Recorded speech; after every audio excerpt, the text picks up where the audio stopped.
Houston Rockets are already going one of the biggest things we were fearful about when they made the trade for Kevin Durant, and that was getting hit with the injury bug. And I think we were so caught up on Kevin Durant because he's been a little injury prone throughout his career, and also he's getting older in age. But we also forgot to think about those potential repercussions if somebody else on the Houston Rockets were to get injured. And right before the preseason began this year, Fred VanVleet, he goes down with a torn ACL, and he's going to be out for the foreseeable future. And if we listen to the quote-unquote experts, they're saying that the Houston Rockets, that they're not deep at that point guard position.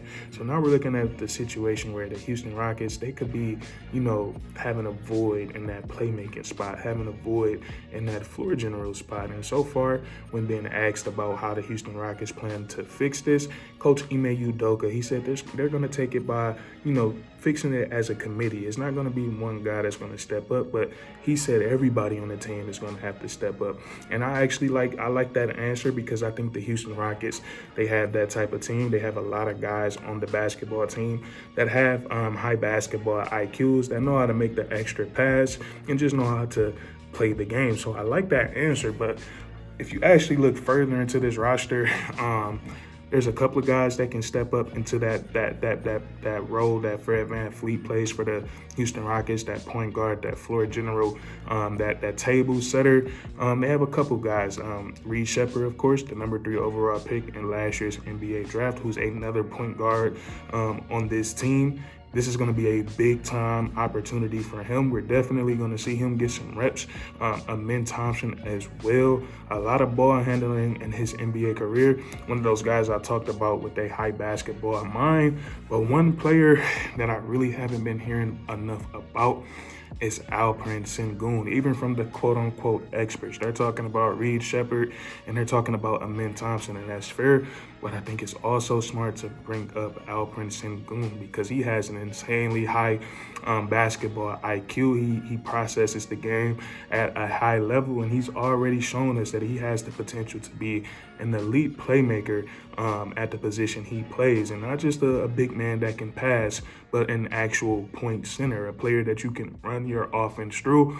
I see that in Alperen Sengun, and I think Coach Ime Udoka sees that in Alperen Sengun because he did say that everyone is going to have to step up and help fill that playmaking void. But Coach Ime Udoka said Alperen Sengun, he's going to be a huge part of that. And before I want to get into what the Houston Rockets did this offseason to help Alperen Sengun become an even better playmaker, and it's most definitely not just going to be the absence of Fred VanVleet that's going to elevate the playmaking prowess of Alperen Sengun. I have some things that I want to share with you guys that's going to further support that. Where I want to start at first with Alperen Sengun is the journey that he went on, the personal journey he went on this offseason, returning to his native land, Turkey, to play in the 2025 Eurobasket tournament where his team placed second place. And this was a big-time tournament for Alperen Sengun, as he will tell you himself. He said he got so much better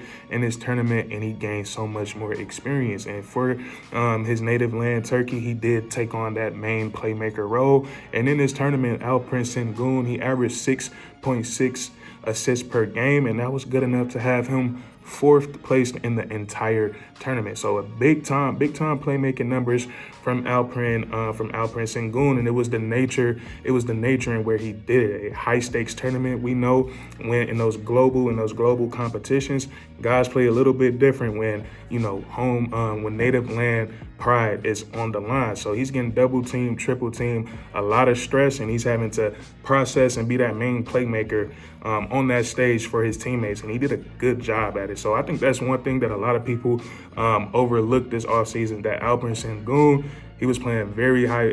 He was playing basketball at a very high level on a global stage. So that was big time for the Houston Rockets, and I think that's going to definitely help him this season, especially with the absence of Fred VanVleet. He's going to be used to being that main table setter for his teammates. So Sengun, he got that valuable experience on a global stage as the main playmaker on a team.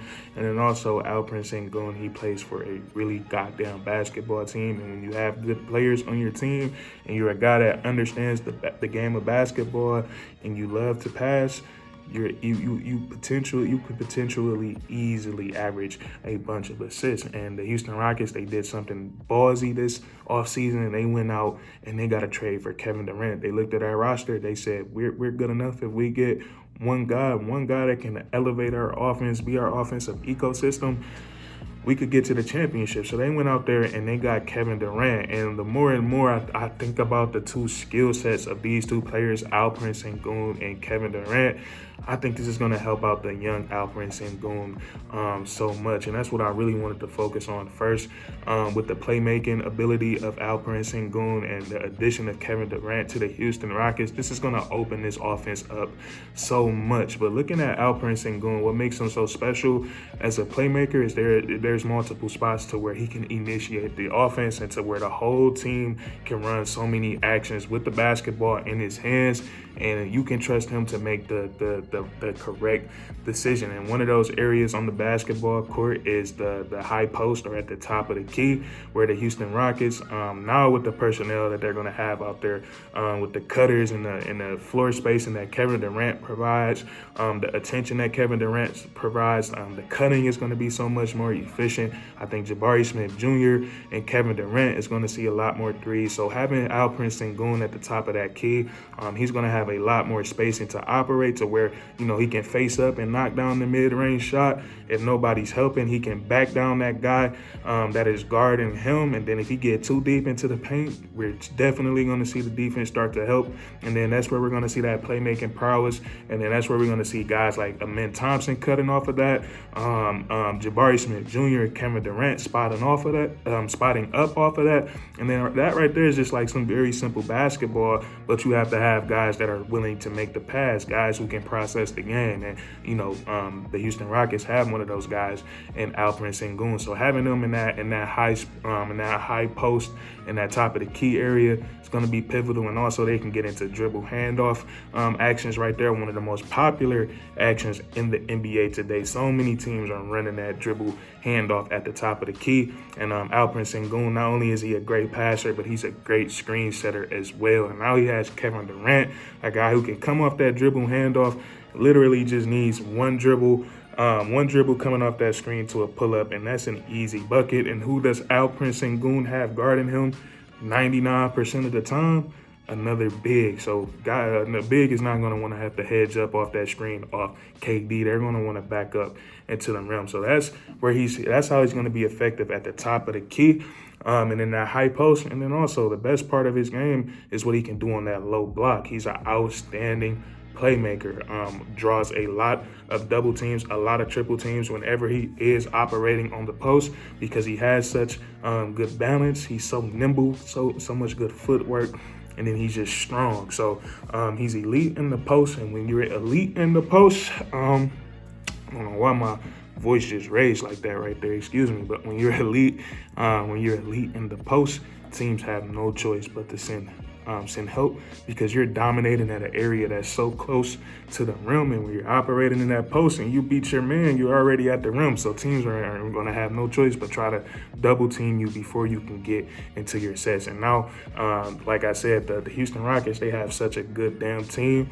Alperen Sengun could be dangerous in this low post if they want to have shooters surrounded, spread it out around him. If they wanted to run the double big, he's good enough to pass down to the big. I forgot to mention that in the high post as well. You can run the double big with that, because he can throw those entry passes or those live passes to Clint Capella and Steven Adams. But operating out of that low post, teams are going to send the help from all over the court. And he's already shown us that he's not just a good passer, but he's a flashy passer as well. So those two areas, the Houston Rockets, they're going to be able to go to Alperen Sengun, and they're going to be able to do so many different things off his ability to dominate in the post and be able to process the game and make smart passes at the same time. And then the last area I want to talk about with you guys, and certainly not the least, but this goes back to that addition of Kevin Durant. I'm really looking forward to seeing the two-man game between these two guys and looking at Alperen Sengun as a playmaker in this position. Now, Kevin Durant, one of the most dangerous men in the history of basketball, with the ball in his hands from any spot on the basketball court. So with Alperen Sengun setting those big body screens for Kevin Durant, that right there in itself, the screen right there is gonna already throw the defense off balance, because like we said, he's a big guy. It's hard to duck those screens. He's a good screen setter. So a lot of them with guys like KD, they don't want him coming off a screen because that's too easy of an advantage for him. So they might try to trap him.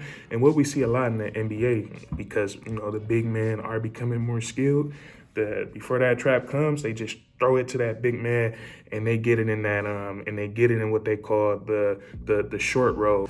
And the short roll means exactly what it says. It just means when the roll on the pick and roll, when it gets shortened because of that blitz or because of that hedge by the opposing defense. And I think the Houston Rockets, when they get into these situations, the personnel that they have, you know, if they're running their double big lineup, or like we said, if they're, you know, they have more spacing on the floor, getting that ball to Alperen Sengun in that short roll spot, which is usually right in the mid-range area, free throw line area, where he can knock down that mid-range shot.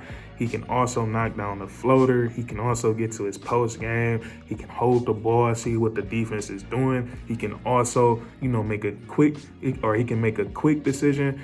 So many things that the Houston Rockets are going to be able to do. They got spot-up shooters with Jabari Smith Jr., Dorian Finney-Smith, Kevin Durant, amazing cutters, Jabari Smith Jr. once again, Amen Thompson, Tari Eason. So I'm excited to see the Houston Rockets half court this year. And like I said, I think a lot of people have been sleeping on Alperen Sengun stepping up and being that de facto playmaker for, not even a de facto playmaker, but that point center for the Houston Rockets. So it's going to be very intriguing. We already seen in that last preseason game against the Utah Jazz, he had 13 assists. So that's a really good sign for the Houston Rockets. So we're going to have to keep a close eye on this. That's what I want to talk about with you guys today. Let me know what you think down in the comment section.